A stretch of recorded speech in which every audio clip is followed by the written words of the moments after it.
My name is Anna Goraczko. I'm a master's candidate for the MFA program at FIU, and I'm a Miami-based artist.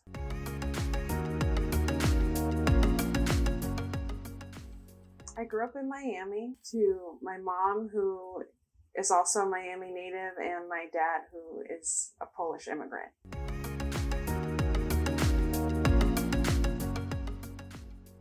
I was exposed to art fairly young. I was in elementary school, and also my family is very artistic. So I had, an education at school. And then when I would come home or, be with my grandmother and my family, it would be like reinforced there.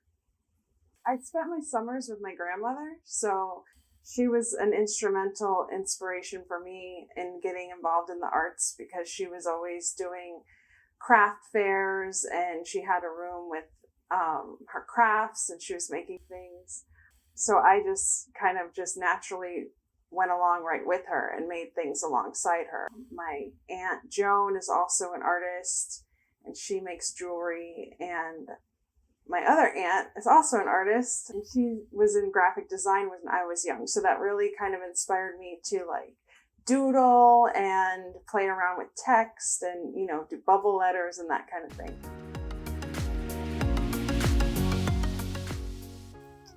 My favorite artist tool, I would have to say, is the palette knife, because you can get really interesting lines and shapes and effects with paint.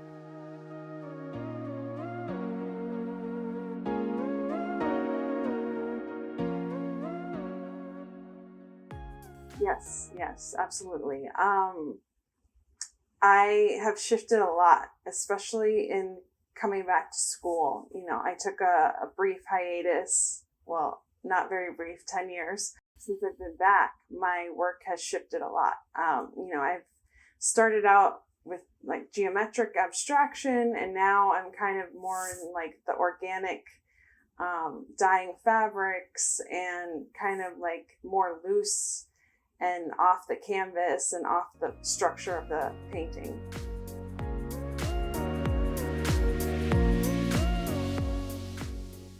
So Frank Stella he's like my art hero. I love him so much. And that's who first inspired me with my geometric work. And what I like about him most is, he goes from medium to medium, and he doesn't stay in one particular theme for very long. He studies the shape of the canvas, and then he moved on to sculpture, and I really admire that shifting. I also admire Sarah Morris, who's also a geometric painter. She kind of makes rigid paintings with shapes and colors, and kind of reflects different architecture and buildings through just shapes and colors, which I think is really cool. Most recently, India Flint has been a big inspiration to me because she's using natural elements in her work, and that ties more closely to what I'm doing now, which is experimenting with dyeing fabrics and using the plants and colors of the berries that we find in South Florida, in trying to use those in dyeing my fabrics. So that's kind of where I'm investigating right now.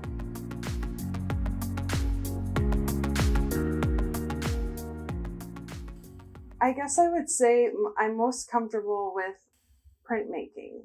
I think most recently I took a class, and I just feel more comfortable because there's so many options you can do. You can stay rigid in the lines in the block, or you can, do a monotype, which allows for more experimentation. And I really like that juxtaposition of control versus letting loose.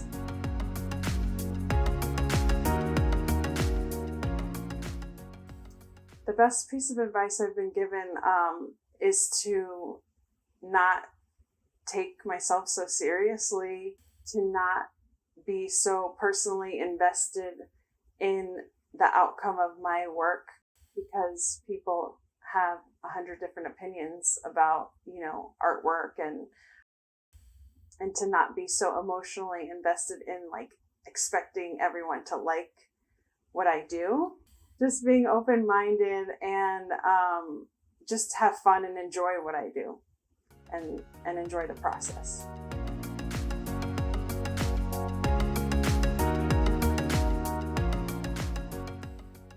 By the end of 2019, I hope to accomplish having a larger body of work that is expanding on what I'm exploring now, which is kind of the fusion between dyeing fabrics and using printmaking as a way to kind of create tapestries and motifs that express themes that I'm interested in exploring, themes of like identity, of memory, and kind of juxtaposing those two things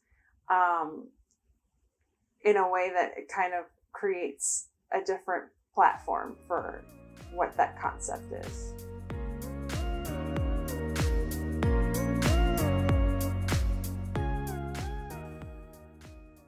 Basically, the theme of this is like, in order to grow, part of me has to die. And that's, my ego, my self-centeredness, certain aspects of myself, need to be erased in order to thrive and to move on. Like things that I might have held on to in my youth, or ways of behaving.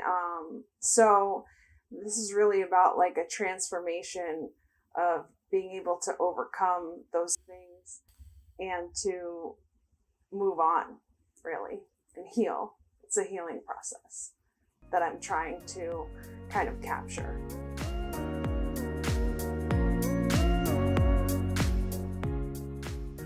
I think a big misconception about artists is that anyone can just make anything, and that it's just more commodity, and that it's like focused mostly on sales and like this factory mode, and that idea like I can make that, I can do that.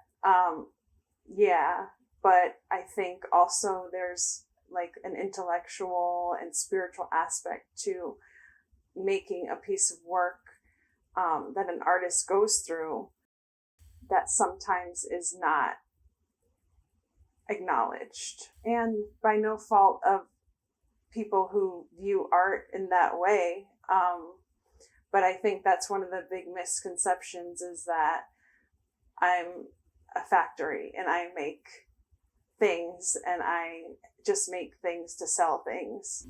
I think it's more than that.